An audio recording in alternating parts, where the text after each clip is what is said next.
લોભિયા હોય ત્યાં ધોતારા ભૂખે ન મરે આ કહેવત તમને યાદ છે?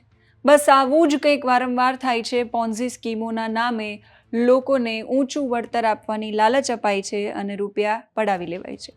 સાબરકાંઠા અને અરવલ્લી જિલ્લો જ્યાં પોન્ઝી સ્કીમ ચલાવતા ગ્રુપનો જાણે રાફડો ફાટ્યો છે, એક પછી એક સમયાંતરે આવા ગ્રુપ સામે આવે છે. હવે કેસર ગ્રુપમાં રોકાણ કરનારા રોકાણકારોના શ્વાસ અદ્ધર થઈ ગયા છે, કારણ કે 1.5 મહિના પહેલા ખોલેલી ઓફિસને તાળા લાગ્યા છે. થોડા દિવસ પહેલા કેસર ગ્રુપને 3 વર્ષ પૂર્ણ થયો એના કાર્યક્રમ પર મંત્રી ભીખુસિંહ પરમાર પહોંચ્યા હતા. કેસર ગ્રુપને 3 વર્ષ પૂર્ણ થવા પર હિંમતનગરમાં નવી ઓફિસ ખોલાઈ. ઓફિસ ખોલ્યા પહેલા સાબરકાંઠા અને અરવલ્લી જિલ્લામાં મસ્ત મોટા હોર્ડિંગ લગાવી માહોલ ઊભો કરાયો અને 1.5 મહિના પહેલા ખોલેલી ઓફિસને તાળા લાગી ગયા. ઓફિસના શટર 10 દિવસથી બંધ છે. રોકાણકારોની ઊંઘ હરામ છે. શું છે વિગતો વાત કરીશું આ વિડીયોમાં. નમસ્કાર, આપની સાથે હું સેજલ.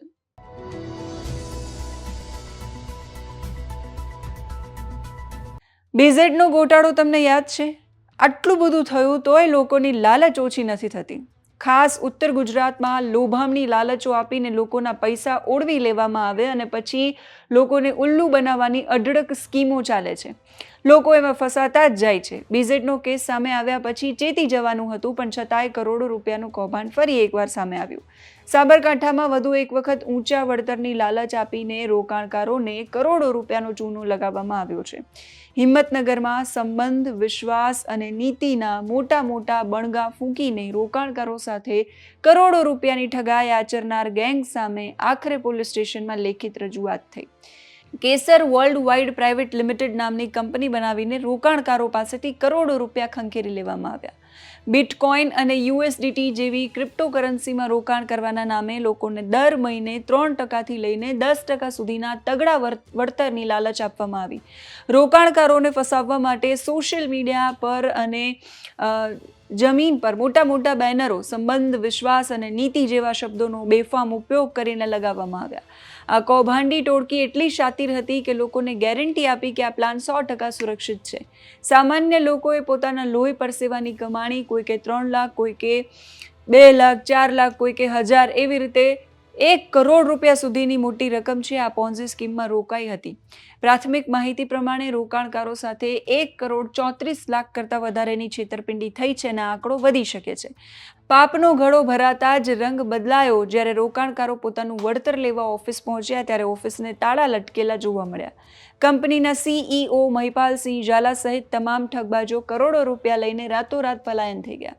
એટલું જ નહીં, જ્યારે ભોગ બનનારાઓએ પોતાની રકમની ઉઘરાણી કરી તો ઠગાબાજોએ એમને જાનથી મારી નાખવાની ધમકી આપી હોવાનો પણ આક્ષેપ થયો છે. હાલમાં ભોગ બનનાર ચિંતિત રોકાણકારોએ ન્યાયની આશાએ સાબરકાંઠા જિલ્લા પોલીસ વડાને લેખિત રજૂઆત કરી છે. જો કે રોકાણકારોનો આક્ષેપ એવો પણ છે કે છેલ્લા 3 મહિનાથી પોલીસને આ બાબતે અમે રજૂઆત કરી છે, છતાંય કાર્યવાહીમાં વિલંબ થઈ રહ્યો છે, જેને લઈને હવે પોલીસની તપાસ પર પણ સવાલો ઊભા થયા છે. જ્યારે કોઈ નવી સ્કીમ શરૂ થાય છે ત્યારે શરૂઆતના થોડા મહિના સુધી લોકોને ખરેખર ઊંચું વળતર, જેમ કે 3%થી 10% માસિક મળે એવી લાલચો આપવામાં આવે. જ્યારે પાડોશી કે સગા સંબંધીને પૈસા કમાતા જુએ માણસ, ત્યારે માણસને એમ થાય કે જો આ બધાય કમાય છે તો હું કેમ બાકી રહી જાઉં, અને આ પાછળ રહી જવાનો ડર માણસની તાર્કિક બુદ્ધિ છે એને બંધ કરી દે. આવી કંપનીઓ ક્યારેય અજાણ્યા લોકો પાસે સીધી નથી જતી. સ્થાનિક પ્રતિષ્ઠિત વ્યક્તિઓ અને સગા સંબંધીઓને એજન્ટ બનાવે છે. લોકો કંપની પર વિશ્વાસ નથી કરતા, પણ પોતાના સગા સંબંધી કે મિત્ર પર વિશ્વાસ કરીને પૈસા રોકે છે. ઠગાબાજો આ સામાજિક સંબંધોનો હથિયાર તરીકે ઉપયોગ કરે છે અને પછી મોટા મોટા હોર્ડિંગો મારે, એમાં લખે વિશ્વાસ અને સંબંધ. માણસનો સ્વભાવ છે કે ઓછી મહેનતે એને વધારે કમાવું છે. જ્યારે કોઈ બેંક 6%થી 7% વાર્ષિક વ્યાજ આપતી હોય અને આવી કંપનીઓ જ્યારે માસિક 10% લાભ આપવાનો દાવો કરે ત્યારે લોભ જાગે જ. શરૂઆતમાં જ્યારે રોકાણકારને 2-3 મહિના નિયમિત વ્યાજ મળે ત્યારે એનો વિશ્વાસ છે પાકો થઈ જાય, જે બીઝેડ વખતે થયું, જે આમાં પણ થયું. એ પોતાની બાકીની બધી જ રકમ છે પછી એમાં રોકી દે અને આવી સ્કીમો ચલાવનારા અદ્ભુત સ્પીકર્સ હોય, વૈભવી હોટલોમાં સેમિનાર રાખે, મોંઘી ગાડીઓ બતાવે, મોંઘી ગિફ્ટો બતાવે, કાયદાકીય દસ્તાવેજોના એવા નકલી કાગળો રજૂ કરે કે સામેવાળાને એવું લાગે કે આ પ્લાન તો 100% લીગલ છે અને ગેરંટેડ છે. કાયદો અને આર્થિક નિષ્ણાંતો વારંવાર એવું કહે છે કે જો કોઈ રોકાણ બજારના સામાન્ય દર કરતાં તમને ઘણું વધારે વળતર આપવાનો દાવો કરતું હોય તો ત્યાં જોખમ નહીં પણ 100% ઠગાઈ છે. છતાંય સ્કેમર્સ છે એ લોકોની આર્થિક મજબૂરીનો અને વધુ કમાવાની ઈચ્છાનો ફાયદો ઉઠાવી જાય છે. ટૂંકમાં કહું તો લોભનો ફાયદો ઉઠાવી જાય છે. કેસર વર્લ્ડ વાઇડ જેવી પોન્ઝી સ્કીમોનો અંત હંમેશા આવો જ હોય છે. માલિકો ફરાર અને રોકાણકારો રોડ પર.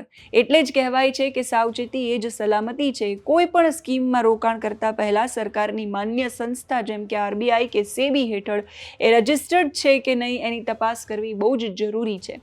લાલચ આપનારી ગેંગ તો બજારમાં ફરતી રહેશે. જો તમે જાગૃત નહીં થાવ તો પછી બીઝેડ જેવું કે પછી કેસર જેવું તમારી સાથે થવામાં બહુ જ વાર નહીં લાગે અને પછી સંબંધ અને વિશ્વાસના નામે લૂંટવાનો આ સિલસિલો ક્યારેય બંધ નહીં થાય. આવી પોન્ઝી સ્કીમ છે એક પ્રકારનું રોકાણનું કૌભાંડ છે જેમાં રોકાણકારને બેંક કરતાં ઊંચા દરે વળતરનું પ્રલોભન અપાય. વિશ્વાસમાં લેવાય, તગડું વળતર છે એ શરૂઆતમાં અપાય, પછી જેવો નાણાંનો પ્રવાહ છે એ ધીમો પડે, જેના નફાની ચૂકવણી છે એ ચાલુ રાખવી અશક્ય બને ત્યારે છેતરપિંડીની આ યોજના છે એ ભાંગી પડે છે. અને આવા અનેક કિસ્સાઓ દેશમાં નહીં ગુજરાતમાં પણ બન્યા છે. ગુજરાતમાં પણ આ કિસ્સાઓના કારણે લોકોની આંખ છે એ ખુલવી જોઈતી હતી પણ એવું થતું નથી અને સમયાંતરે આ પ્રકારની ઘટનાઓ સામે આવતી રહે છે જેમાં 1 કરોડ, 2 કરોડ, 3 કરોડ કે 6 કરોડ જે રોકાણકારોએ રોકાણ કર્યું છે એમની આખી જિંદગીની કમાણી છે એ પણ એમાં સમાઈ જાય છે. અપેક્ષા રાખીએ કે આવા કિસ્સાઓ પછી લોકો છે આ પ્રકારની સ્કીમોમાં રોકાણ કરતા પહેલા 100 વખત વિચાર કરશે. સરકાર માન્ય સંસ્થા છે કે નહીં એની તપાસ કરશે. લોભ લાલચને થોડી કાબૂમાં રાખશે. આ ઘટના પર તમારું શું કહેવું છે કમેન્ટ કરીને કહેજો. અત્યારે આ વિડીયોમાં બસ આટલું જ. નમસ્કાર.